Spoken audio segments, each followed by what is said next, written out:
નવસારી શહેર અને જિલ્લાના ગ્રામ્ય વિસ્તારમાં વરસાદ. નવસારી શહેરમાં છેલ્લા 30 મિનિટથી ધોધમાર વરસાદ વરસી રહ્યો છે. Devsar, Desra, station road, depot road સહિતના વિસ્તારમાં વરસાદ. ગણદેવી અને બિલીમોરા તાલુકામાં પણ લાંબા વિરામ બાદ વરસાદ.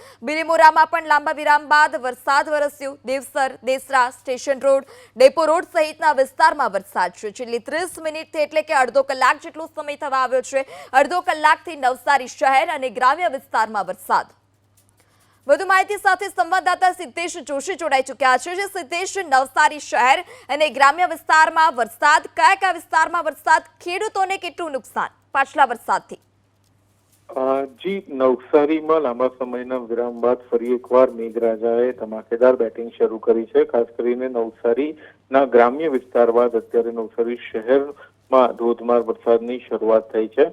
નવસારી શહેરના જુદા જુદા વિસ્તારોમાં અત્યારે વરસાદ વરસી રહ્યો છે. ચોક્કસ આજે વરસાદ વરસી રહ્યો છે, જેના કારણે શેરડી અને ડાંગર પકવતા જે ખેડૂતો છે એ લોકોને ફાયદો થશે. અને ગણદેવી તાલુકાના જે ગ્રામ્ય વિસ્તારોમાં વરસાદ વરસી રહ્યો છે, જેના કારણે અસહ્ય ગરમીથી લોકોને મહદઅંશે રાહત મળી છે. આજે વહેલી સવારથી જ નવસારી જિલ્લામાં વાદળછાયું વાતાવરણ જોવા મળ્યું હતું. ત્યારબાદ અચાનક બપોરના સમયે છેલ્લા અડધો કલાકથી નવસારી શહેર અને ગ્રામ્ય વિસ્તારોમાં ધોધમાર વરસાદ વરસી રહ્યો છે, જેના કારણે વાતાવરણમાં ચોક્કસ ઠંડક પસરી છે. જી સિદ્ધેશ, સમગ્ર માહિતી બદલ આભાર. વડોદરાના ડભોઈ તાલુકામાં વરસાદ. ડભોઈ શહેર અને ગ્રામ્ય વિસ્તારમાં વરસાદ. લાંબા વિરામ બાદ ડભોઈ તાલુકામાં વરસ્યો વરસાદ. ધરમપુરી, વેગા, ફરતીકુઈ અને કજાપુર ગામમાં વરસાદ વરસી રહ્યો છે.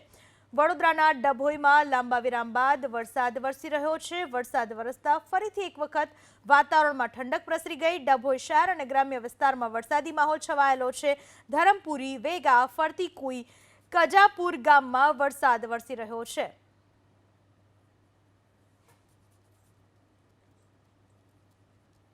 નર્મદા જિલ્લાના વાતાવરણમાં પલટો આવ્યો છે. વરસાદી વાતાવરણ નર્મદા જિલ્લાની અંદર રાજપીપળા શહેરમાં વરસાદનું આગમન થયું છે.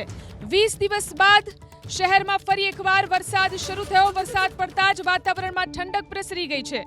આજથી શ્રાદ્ધ પક્ષની શરૂઆત થઈ છે, ત્યારે વરસાદનું આગમન થયું છે નર્મદા જિલ્લાની અંદર. નર્મદા જિલ્લાના વાતાવરણમાં પલટો આવ્યો અને અહીં વરસાદનું આગમન થયું છે રાજપીપળા શહેરની અંદર. 20 દિવસ બાદ ફરી એકવાર શહેરની અંદર વરસાદ થયો છે, ત્યારે વાતાવરણમાં પણ ઠંડક પ્રસરી છે. આજથી જ શ્રાદ્ધ પક્ષની શરૂઆત થઈ છે અને તેની સાથે આજે વરસાદનું પણ આગમન થયું છે. તો રાજપીપળા શહેર પાણી થઈ રહ્યું છે. ગ્રામ્ય વિસ્તારમાં પણ વરસાદ વરસ્યો છે અને લોકોને આ વરસાદને કારણે ગરમીમાંથી રાહત મળી રહી છે. લાંબા વિરામ બાદ મહીસાગર જિલ્લામાં વરસાદ વરસ્યો. સંતરામપુર અને કડાણા પંથકમાં વરસાદ વરસ્યો. સંતરામપુર શહેર અને ગ્રામ્ય વિસ્તારમાં વરસાદી માહોલ. કડાણા, ગોધર, જોગણ, ડીટવાસમાં વરસાદ વરસ્યો. મહીસાગર જિલ્લામાં લાંબા વિરામ બાદ ફરી એક વખત વરસાદ વરસી રહ્યો છે. મહીસાગરના અલગ અલગ વિસ્તારોમાં વરસાદી માહોલ છવાયેલો છે.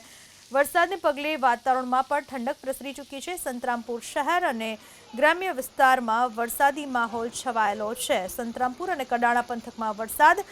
કડાણા, ગોધર, જોગણ, ડીટવાસમાં વરસાદી માહોલ છવાયેલો છે.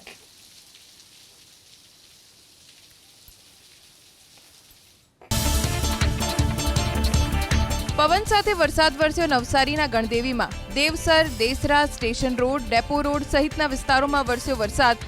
લાંબા વિરામ બાદ બિલીમોરામાં વરસ્યો વરસાદ. ગરમીથી લોકોને મળી આંશિક રાહત. લાંબા વિરામ બાદ વરસાદી માહોલ નવસારીમાં. ગણદેવીમાં કુંભારવાડ, સ્ટેશન, મંકોડિયા, ડેપો સહિતના વિસ્તારોમાં વરસ્યો વરસાદ. ધોધમાર વરસાદથી રાહદારીઓ પરેશાન. ધરતીપુત્રોમાં જોવા મળી ખુશી. વડોદરાના ડભોઈમાં પડ્યા વરસાદી ઝાપટા. કાળા ડિબાંગ વાદળો છવાયા બાદ બપોર બાદ વરસ્યો વરસાદ. એસટી ડેપો, ઝાલોરા વાગા, ટાવર બજાર, Shinor road, Sarita crossing, college road સહિતના વિસ્તારમાં વરસાદી માહોલ છવાયો.